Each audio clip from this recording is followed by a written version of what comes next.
Hey everyone, One Big Boss here, and we are back, and this will be the Season 1 finale of New to Retro Reviews.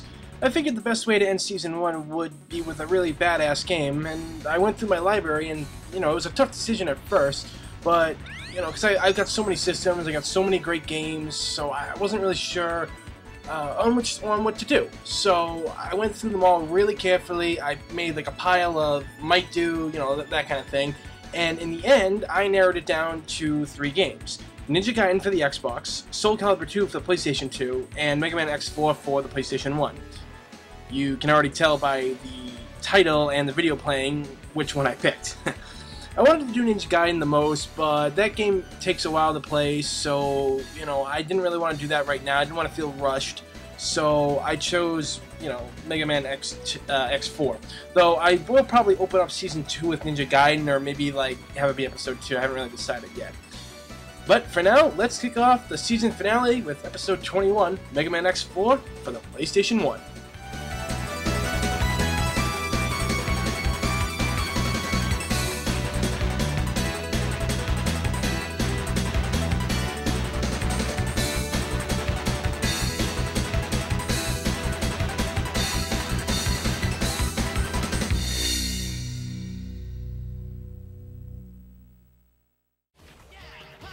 The game was released back in August 1st, 1997 in Japan for both the Sega Saturn and the PlayStation.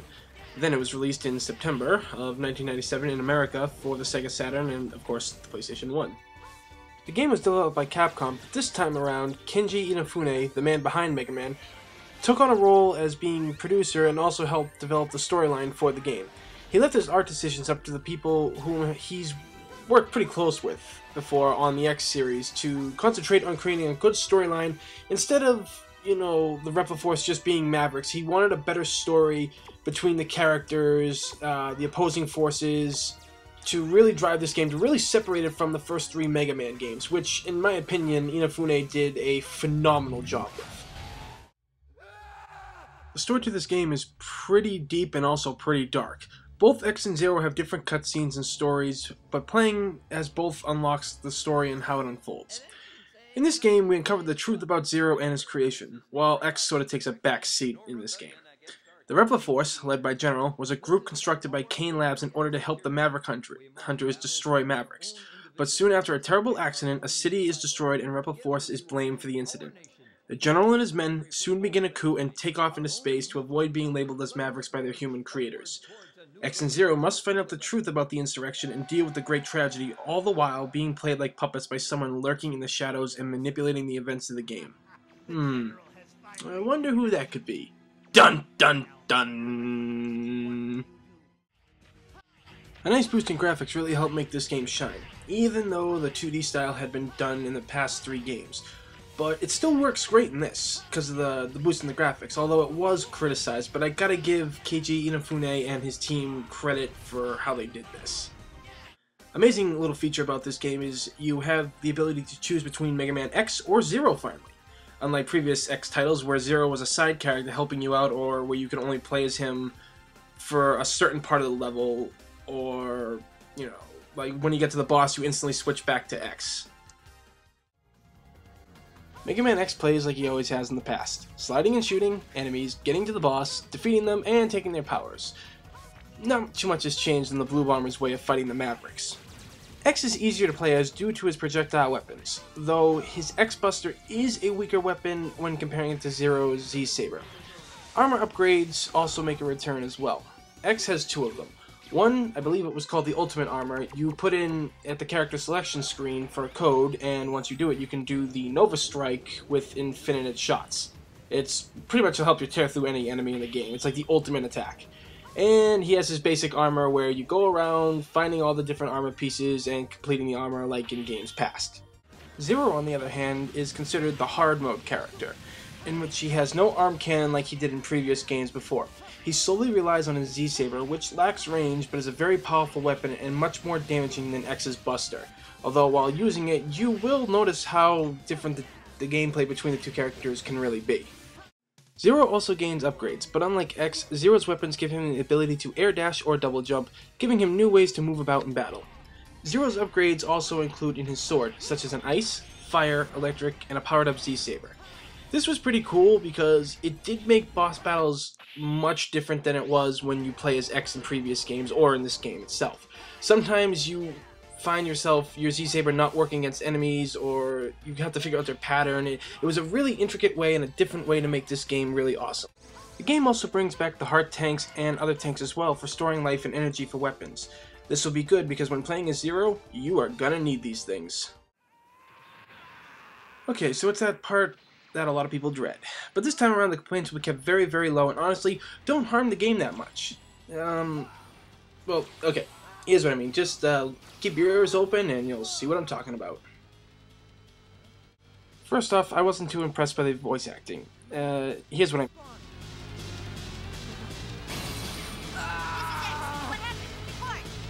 Nothing to worry about. No further transmissions unless necessary to carry out the operation. Understood. I'm breaking contact. And now, X will be my next target. I'm so anxious to rip you apart! Yeah, I know it was the late 90s and everything, and voices had just kind of started coming around in the games just a little bit. But, you know, Metal Gear Solid had a phenomenal voice cast. Why couldn't the X series get one? Maybe low budget, I don't know.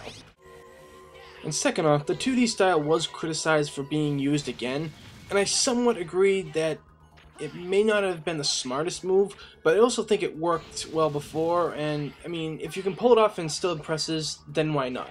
True, they could have done a lot more with this game at the time, but they stuck with an old formula, like I said, has worked in the past, so they gotta really stop griping on this at times, you know? Like, it was a phenomenal series and honestly one of the most well-remembered X games, so, and graphic-wise, this game does look good, but I understand, again, the 2D style. They could have tried something a little different, but you know what?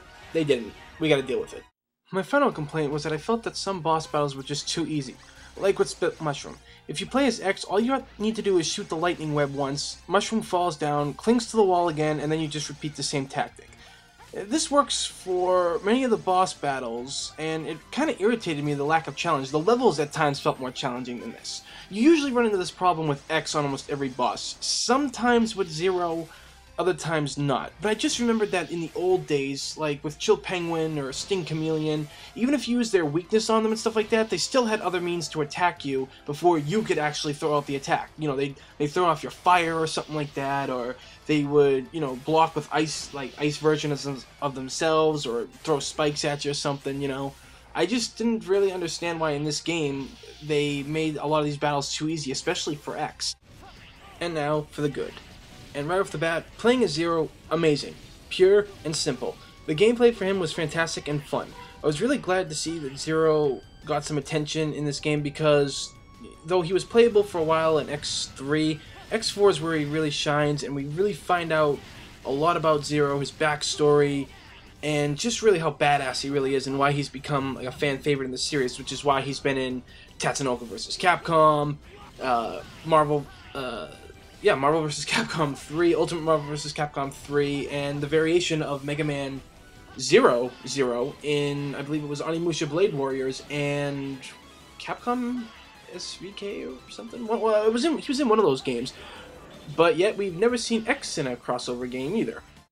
Second, I love the cutscenes. They helped separate from the basic text scenes from past games and move the story along nicely. Even though X didn't really get any scenes, it still helped put the game together, and you got to see a lot of Zero's past in this and what happened to him in the past. I mean, it's just amazing. Even the battle with like Sigma when, well, I won't explain this fully, I don't want to ruin anything, but so much is revealed from this, and honestly, if the cutscenes weren't in this game, this Megaman X4 wouldn't have been the classic it is today, because X5, X6, they didn't have cutscenes. They took those out for some reasons. So this is why I feel that this was the crown gem of the Mega Man X series.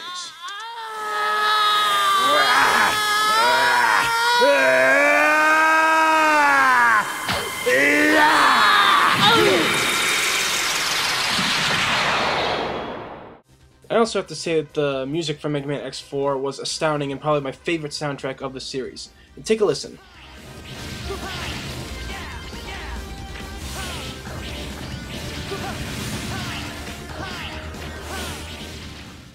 The X series has always been known for having phenomenal music and everything, but I even have these soundtracks on my iPod for when I work out and everything. I mean, honestly, they get you so pumped and amped up, you feel like you can do anything. Lastly, I have to say that the bosses for this game were really impressive. I thought that they were really well designed, and how some of the characters knew these bosses, and some Mavericks were Mavericks, and other Reploids were just with Repliforce, you know, doing their jobs and, you know, having to fight against X and Zero. Some of them didn't seem to like it. You know, I thought that was actually pretty cool that they threw that in there, like the conflict of characters.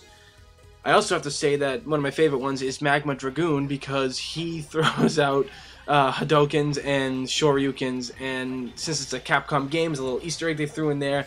To me, back in the day, I thought that was just hilarious, and still to this day is one of my favorite X-series bosses of all time. Alright, so with everything said and done, everyone always asks me, what is my favorite X-series game? And I always say X4, and honestly, it's a great buy. The game still works on my PS1 even after all these years, and I still love just popping it in from time to time and playing it. It's also available on the Megaman X collection for the PlayStation 2, which I have in my collection as well, and it's a good pickup for any X fan who doesn't want to pay tons of money for the cartridge X-series games on the SNES. And really, honestly, you can't go wrong. I can't say anything bad about this game. The things that were bad really weren't so bad. They really helped impact the game, make the game what it was, and I cannot, you know, just say enough good things about this game. I just love it. You can't get any better, especially like these fight scenes. Again, yeah, the voice acting, blah blah blah blah blah. We know it was bad. We know. But honestly, in the end, like, this is what made Mega Man X great, and I wish that X6, X7, X5, I think X8 too, yeah, I wish they kind of followed the same formula. They really went off task with these games, and that's why I still turn to X4, and also, like, Zero, he is, you know, one of my top video game characters of all time, and I'm trying to think of it, I should probably do something like that one day, like a top 10 video game character list or something. Well, probably do that later on or something like that, once I figure it out. In the end, the game is worth a total buy. You know, you can get it on the X-Series collection, or you can go out and find the old PS1 disc. Either way, you won't be disappointed with this game. Fans of the series might be a little lost, but if fans are also looking to get into the series, this game is a reason to jump into it. Also, if you do pick up the X Collection series, you can start from X1, and I believe it goes all the way up to X6, or... yeah, I think it was X6 it goes up to. So if you happen to come across it in your travels one day, gamers, I say pick this thing up because you will not regret it.